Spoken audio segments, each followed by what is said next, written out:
I became very worried about the fact that I had cancer. I didn't know exactly what was going to come out of this whole situation. I think all men should consider themselves a candidate to develop prostate cancer. There's probably no more feared medical diagnosis than cancer, and one of the most common types found in men is prostate cancer. So what can men do to help in their own healing? Is there life after prostate cancer? Stay tuned and listen to these stories.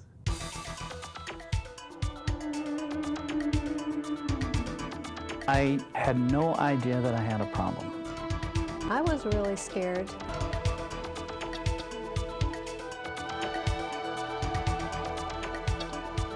When the test came back, it seemed like I had a lot of cancers, so he said that we really should operate and remove the prostate.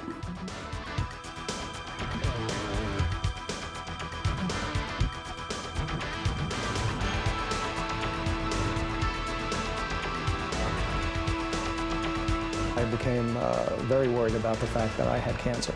I didn't know whether it was fast-spreading or life-threatening or exactly what was going to come out of this whole situation. After the initial shock of their diagnosis, many men with prostate cancer begin a search, not only for a physical cure, but for healing in body, mind, and spirit. Often this involves a realistic appraisal of what it will take to conquer the cancer and live life to the fullest. Overcome malignant cells, we can't say that we're out of the woods. Greg Anderson is a survivor of lung cancer. In 1984, he was told he had just 30 days to live. In his search for healing, he interviewed countless patients who also had been told they were supposed to die, but were alive many years after the fact. His findings showed that long-term cancer survivors combine their medical treatment with specific lifestyle choices that can make all the difference. We have chronicled this in over 15,000 patients, people who have survived quote-unquote terminal illnesses.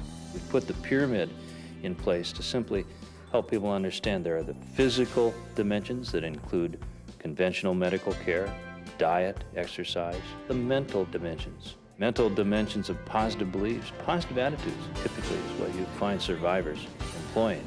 Social, the idea of a loved one or even a support group, somebody to share everything. And that's a rare thing in this world, a person with whom one can share everything.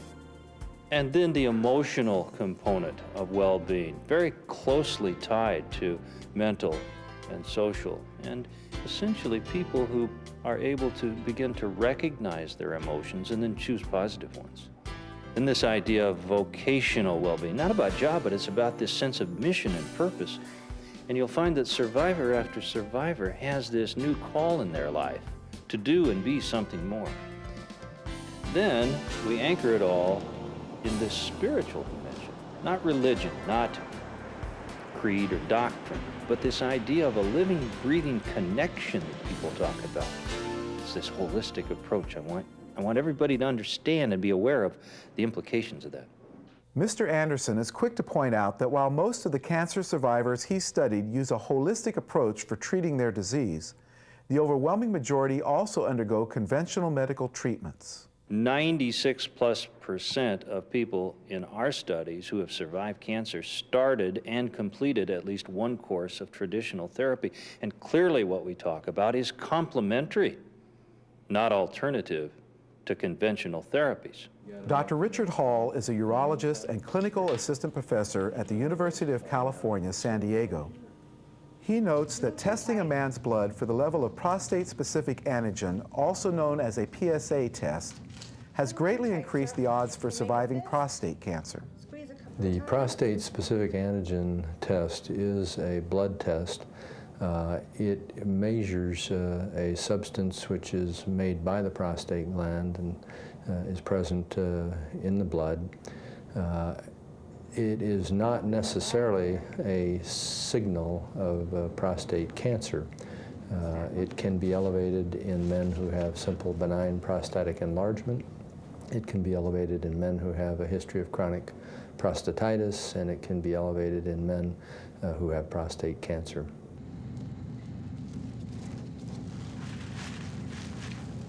Little stick. Ready? Here we go. The PSA test came back at over 5, and they said that that didn't mean that she had cancer, but sometimes it might indicate it. So they sent me to a urologist, and then he kind of went in and felt the prostate, and he said there was a hardness on one spot that would indicate it was that might be cancer. I had been having regular PSA blood tests every 6 months, and all of a sudden it was elevated to a point where they were concerned about it. So my surgeon recommended that a biopsy be taken, and sure enough, they discovered that I had prostate cancer. The entire prostate was removed. After the surgery, they determined that the margins weren't clear. In other words, it was the outside of the prostate gland that was infected, and it had spread beyond the prostate. So I'm undergoing radiation treatments now. I have another 10 to go on that. That's why it's important to do the early testing. They didn't find mine soon enough. If they would have found it earlier, then they wouldn't have had to take the whole prostate. They can just take, I mean, they could have left the capsule and saved the nerve endings and just removed the prostate. So I highly recommend that everybody get early testing. When you're recommending an ideal form of treatment, in large part you're dealing with the age of the patient, the Gleason grade of the tumor, the general health of the patient, and the patient's own desires. The Gleason score is, in my estimation, one of the most significant bits of information that the biopsy gives us.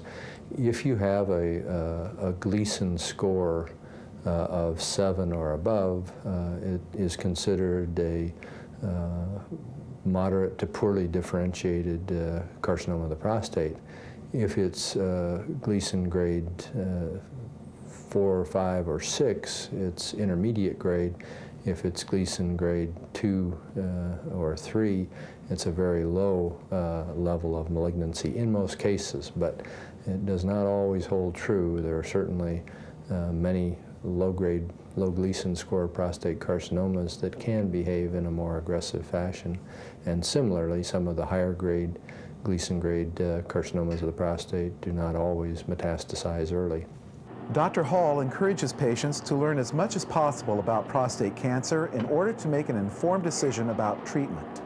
Each patient brings his own personal biases into the discussions. Most people, first of all, have to get over the fear of what the significance of their elevated PSA really means. Once they've had a biopsy done, they are then left to deal with the anguish, in a sense, of knowing that they have a malignant disease and that they're going to have to make some type of choice with regard to treatment. I frequently and very emphatically encourage the patient to seek medical oncology opinion from a competent medical oncologist who has a particular interest in urologic cancers, specifically prostatic cancers. And I think that that gives a more neutral bias to the discussions of radiation versus surgery versus hormonal therapy. It is a team effort, and this is the time when all the input that a patient can get is much appreciated, I think, by the patient. Do you see the prostate in front of you, Mr. Bowen? You should always get a second opinion. You should always question what they're doing and know exactly what they're doing. You need to be thoroughly informed about all aspects of what's happening to you. I mean, it's your life, it's your body, and the surgeons try and do the best that they can, but the ultimate decision is yours.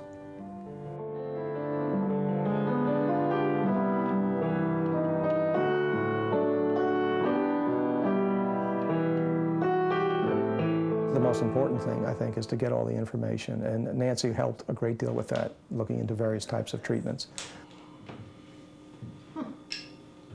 I got on the internet and found a website. When I got on it, I found that the site had message boards from other patients that are undergoing the very same thing that Warren is.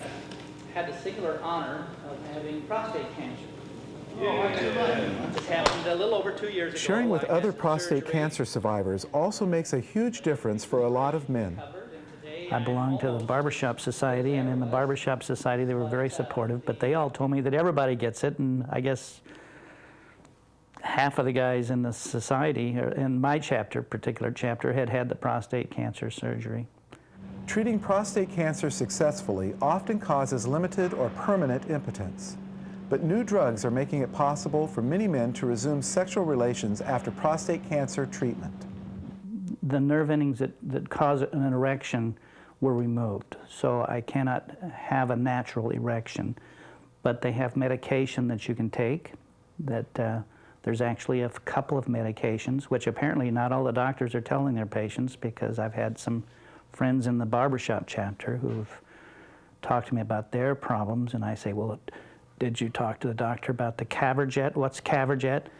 Well, it's just, it's a shot that you take, and then they have a pill that you can take that works as well. Although the first time I tried the pill, it didn't work, but they have some other methods of making it work, and we've used them both, and they both work just fine. So I would say that since the operation, our sexual life has been just the same as it was before. Bill is the type that normally would close up, but in this situation, maybe because it was so scary for both of us, he didn't, and we've communicated. I think especially with the sexual part of it, afterwards there was a lot of talking we had to do, a lot of trial and error, and we just kept going, and through that part he didn't close up. He's always been very, we've just been able to talk it through, and that helps. I'm not at the point yet where I'm using Viagra on a regular basis. It's the type of thing where I think mentally you have to be ready to embark on something like that, and the radiation causes problems along those lines as well. My surgeon recommended it would be 6 months after the surgery before I attempted to have any relations at all. I think it's always a concern when your normal, what's normal in your life gets disrupted, and yeah, sex is something that is important to, I'd say, the majority of folks out there, and no matter what age you are and what, you know, how long you've been married, I think it's still, if there is anything between you, I think it's still always a concern. And again, it's something that could unite or divide you, and a lot of marriages probably would fold under that kind of pressure alone, never mind the fact that the disease is there, but that it disrupts something so important maybe in your life. We communicate a lot more, and that's something that has caused us to grow closer together. We celebrated our 30th wedding anniversary last week, and you know, we were just talking about the things that we've gone through in our lives, and this is just another step in that lifelong journey. Many men diagnosed with prostate cancer find their healing journey has spiritual consequences. Greg Anderson of the Cancer Recovery Foundation of America notes the importance of spirituality in a healing model he's called the Cancer Survival Pyramid. The base of this pyramid is spiritual well-being. This isn't about doctrine. It isn't about creed. It's about moving beyond social implications of religion, even the psychological and emotional implications of spirituality. It is about transcendence that you hear time and time again. Survivors view themselves, if you will, as kind of appointed by God to use their life to help change the world.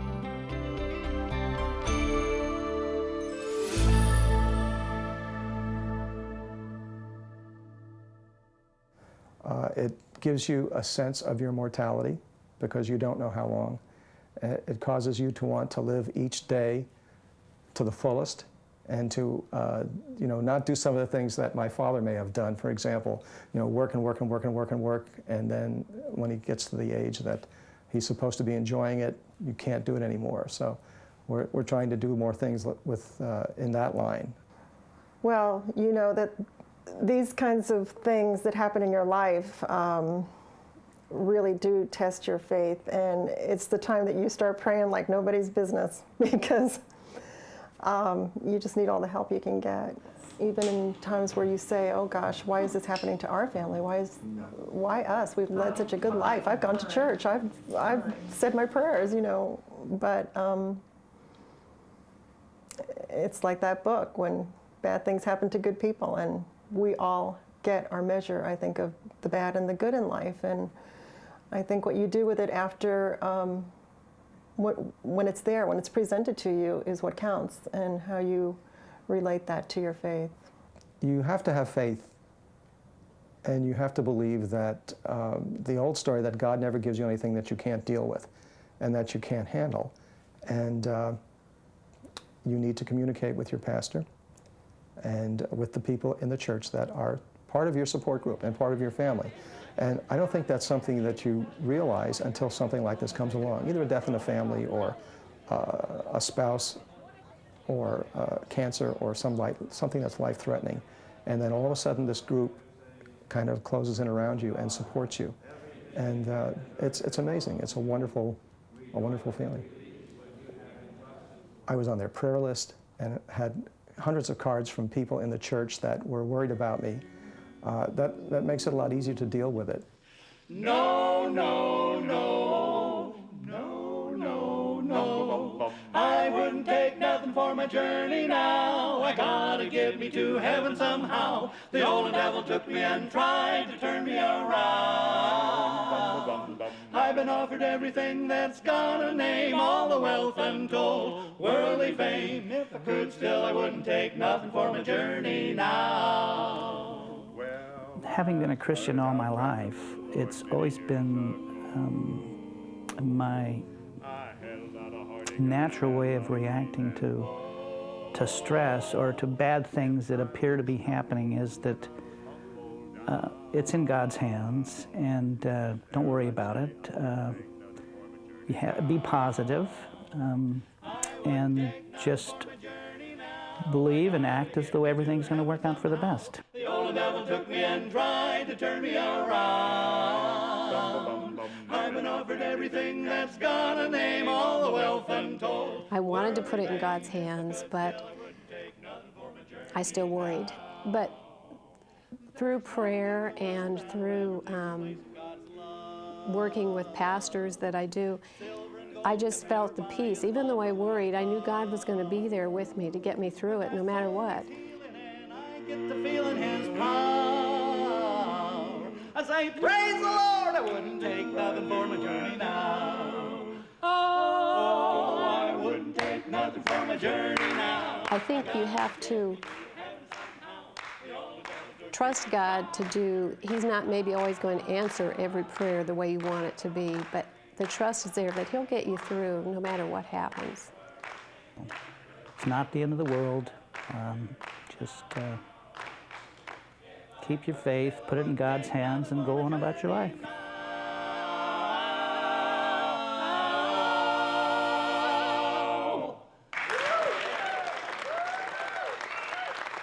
You look at that survival pyramid, and one of the most powerful ways I know how to articulate the implications is a simple sentence. And it is this: create a state of body, mind, and spirit where you are well, and then live from that state.